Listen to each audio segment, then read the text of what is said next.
Manusia cerdas spiritual itu profilnya seperti itu yang saya tulis. Dia mengenali dirinya dan dari sekitarnya. Kemudian menjalani hidup dengan tulus dan rendah hati. Dia sadar batas pengetahuannya, percaya pada kebijaksanaan hidup. Percaya pada kebijaksanaan hidup itu kalau dapat sedih, dia tahu ya memang saatnya sedih, sunatullahnya begitu. Apapun yang terjadi pasti itu versi terbaik seperti yang dirancang oleh Tuhan. Kemudian tidak tertarik menjadi apa yang orang lain inginkan. Jadi kalau dia ingin sesuatu ya dia sampaikan. Tidak mudah terpengaruh, tidak mudah terdistraksi. Kemudian bijaksana. Kemudian dermawan, memberi tanpa mengharap balasan. Kemudian orangnya tenang, tidak mudah panik, tidak mudah heboh. Kemudian merangkul siapapun yang hadir dengan rasa bersyukur. Jadi tidak milih-milih orang, tidak memilah-milah orang, melabel-labeli orang. Membersihkan diri dari keterikatan dunia. Dan yang terakhir, menspiritualkan pengalaman. Menspiritualkan pengalaman itu tadi ya, pengalaman apapun dihubungkan dengan Tuhan, dihubungkan dengan yang maha tinggi. Uang itu duniawi, kita spiritualkan dengan cara kita menyedekahkannya. Kambing kita itu harta duniawi, kepemilikan duniawi, kita spiritualkan dengan cara kita korbankan. Jadi ini namanya menspiritualkan pengalaman. Makan kita itu sebenarnya urusan perut saja, kesehatan duniawi biasa. Kita spiritualkan dengan cara kita niat makan biar kuat jasmani rohani untuk ibadah menjalankan amanat hidup dari Allah. Ini namanya menspiritualkan pengalaman. Jadi pengalaman apapun kita sambungkan dengan yang maha tinggi, dengan Allah. Baik, saya kira itu. Masih ada beberapa quotes yang saya bawa sehubungan dengan kecerdasan kita hari ini ya. Ini ada kritik dari Martin Luther King Jr. Kapan-kapan kita angkat beliau di ngaji filsafat. Kata Martin Luther King, kekuatan ilmiah kita hari ini itu sebenarnya telah melampaui kekuatan spiritual kita. Kita mampu membuat peluru kendali, tapi kita tidak mampu mengendalikan diri. Jadi kita bisa membuat peluru yang bisa kita kendalikan. Padahal peluru itu kan sulit untuk dikendalikan, tapi kita bisa. Sayangnya kita tidak mampu mengendalikan diri. Jadi ini PR kita, maksudnya intelijensi intelektual kita luar biasa, tapi emosi dan spiritual kita masih tidak secanggih intelek kita. Ini kritiknya Martin Luther King. Ada lagi Charles Bukowski. Kata Bukowski, problem dunia masa kini itu adalah orang-orang pintarnya penuh keraguan, sementara yang bodoh penuh percaya diri.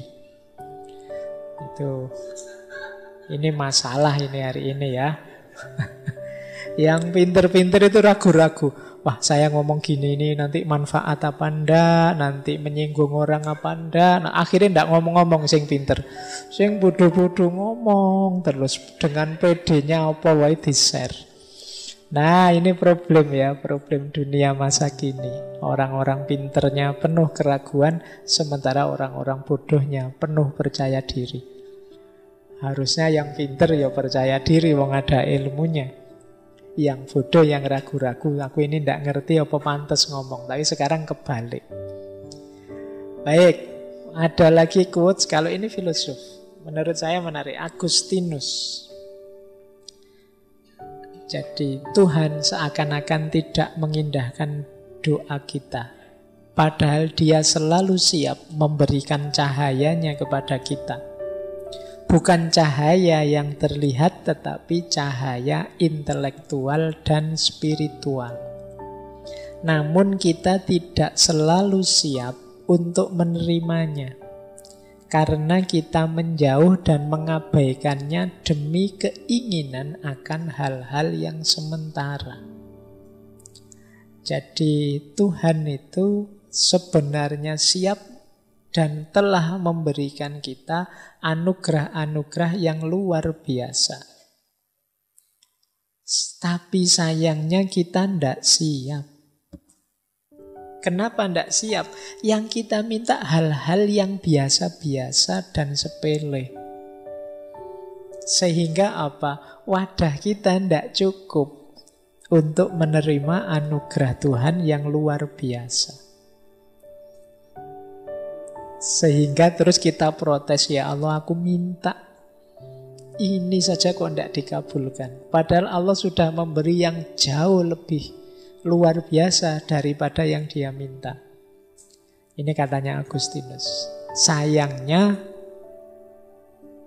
karena kita fokusnya pada hal-hal remeh yang kita minta, sehingga anugerah Allah yang luar biasa itu meleset. Tidak bisa kita terima. Jadi ini situasi kita, kata Agustinus. Ya Allah, semoga nanti saya kalau ujian mata kuliah ini nilainya ya minimal B lah ya Allah. Itu kan kecil. Itu urusan sederhana sekali yang kita minta. Padahal Allah itu anugerahnya jauh lebih besar dari itu. Katanya Agustinus, cahaya intelektual, cahaya spiritual. Karena kita menyiapkan wadah yang sangat kecil, akhirnya anugerah Allah yang sangat besar tidak tertampung. Terus kita mengeluh seolah-olah Allah tidak memberi apa-apa, tidak peduli sama kita. Nah ini juga perlu kita renungkan. Jadi titik renungannya terletak, jangan-jangan ada sangat banyak anugerah dari Allah yang selama ini aku abaikan. Karena aku tidak punya wadahnya, karena pintuku tertutup untuk itu, karena aku tidak tahu Allah sudah memberi sedahsyat itu. Nah, terakhir, ini dari Roy Bennett. Kata dia, more smiling, lebih banyaklah tersenyum, jangan banyak khawatir, takut, lebih banyak kasih sayang, jangan terlalu banyak memvonis, menjudge orang. Kemudian banyak-banyaklah bersyukur, kurangi stres, perbanyak cinta, kurangi kebencian. Ini kunci dari kecerdasan spiritual. Banyak senyum, jangan terlalu banyak khawatir. Wajah yang khawatir itu kelihatan pasti. Kamu mengkhawatirkan masa depanmu, mengkhawatirkan kuliahmu, mengkhawatirkan saya nanti laku apa enggak ya Pak, mengkhawatirkan. Loh itu mesti kelihatan di wajahmu.